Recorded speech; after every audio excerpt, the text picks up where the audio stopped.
Bonjour à tous, chers élèves de 4e année niveau 1. Aujourd'hui, je vous propose la correction du quiz numéro 6 qui travaille la composition de deux fonctions en mode dérivée et primitive. Si vous ne faites pas partie de ma classe, arrêtez la vidéo pour noter l'énoncé, vous pouvez suivre avec nous. Ici, on va commencer par regarder les deux formules. Ici, on voit une fonction g rond f. F se trouve à chaque fois à l'intérieur d'une fonction g, à l'intérieur de l'application de la formule. Donc, à chaque fois, vous aurez à retrouver le f à l'intérieur et la fonction la plus extérieure, on l'appellera g. Quand on applique la dérivée de la composition, on observe que g arrive de l'autre côté uniquement sous forme dérivée et f apparaît aussi sous forme dérivée. Commençons par reconnaître dans une composition qui est f. C'est forcément celle qui est à l'intérieur, ici donc x carré plus 2, et à l'extérieur on a le 4. On va donc recopier dans la colonne du f, dans un premier temps, simplement l'intérieur x carré plus 2. L'extérieur, c'était la puissance 4, donc g, ce sera x à la puissance 4. On peut dériver ça et ça donnerait un g' qui est 4x cube. Alors maintenant, à la place de x, dans g', on doit avoir f. Ça donne 4 fois, et à la place de x, on remplace par f. X carré plus 2 à la puissance 3, et on a f' qui est 2x. Prochain exemple, à l'intérieur, on a 1 moins x, c'est notre fonction f. On recopie donc pour f 1 moins x. La fonction g, c'est le carré, donc puissance 2. La dérivée de x carré, c'est 2x, on l'a déjà vu. Donc à la place de x dans g', on va mettre 1 moins x. La dérivée de f, c'est moins 1. Prochaine fonction, ici, on peut le faire de plusieurs façons. Évidemment, on a la fonction 1 sur x et la puissance 4, qu'on peut aussi écrire comme x à la puissance moins 1. La fonction g, c'est puissance 4, sa dérivée, c'est 4 fois x cube. Remettons tout au bon endroit. À la place de x dans g', on va mettre f. Donc, g', c'est 4x cube. À la place du x, on met 1 sur x. Ça veut dire donc 4 fois 1 sur x au cube. Et le f', c'est quoi? Eh bien là, si vous voulez, on peut prendre la dérivée de la forme x puissance moins 1. Donc le moins 1 tombe devant, on descend de 1 degré l'exposant. Moins 1, ça fait moins 2. Suivante, on a un sinus et avec 3x carré à l'intérieur. Donc 3x carré, c'est la fonction f. Et puis ensuite, on va regarder la fonction la plus extérieure, c'est la fonction sinus.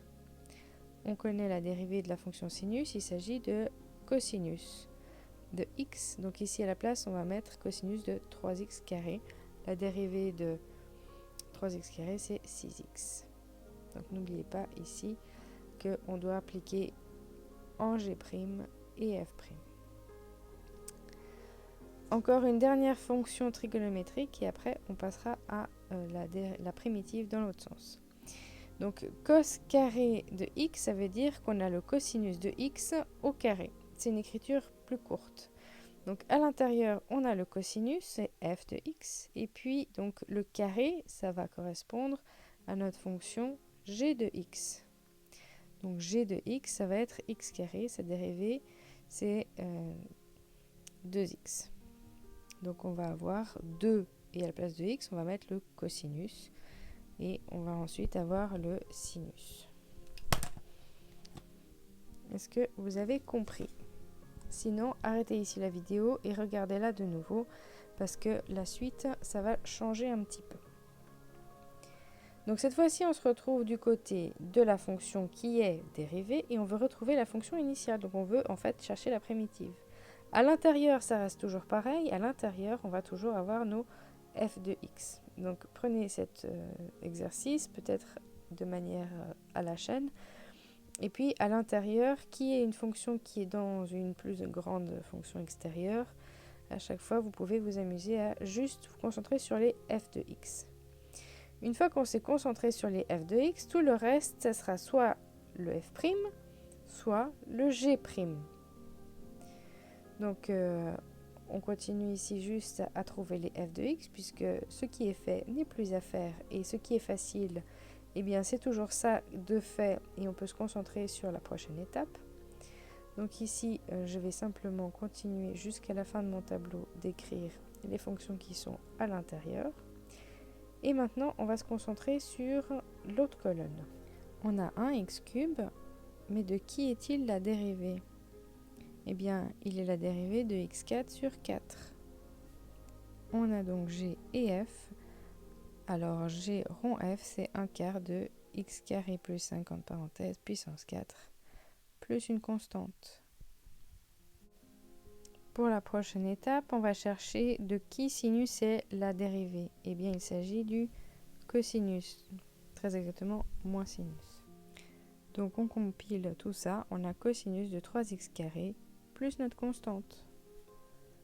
Pour la prochaine fonction, on aura donc de qui le moins 4 sur x carré est la dérivée. Eh bien, c'est moins 4 sur moins 3 fois x puissance moins 3. Puisqu'on peut écrire notre fonction ici dérivée comme étant moins 4 fois la parenthèse passée en haut avec une puissance négative. Je pense que vous avez commencé à comprendre. Je vous laisse donc la fin de la correction sans commentaire. De façon générale, il s'agit toujours d'une fonction avec un exposant que l'on peut remonter et dont on peut appliquer la propriété du x à la puissance n. Pour la primitive, on fait plus 1 sur la même valeur qu'à l'exposant. J'espère que cela sera clair. Je vous souhaite de bonnes révisions.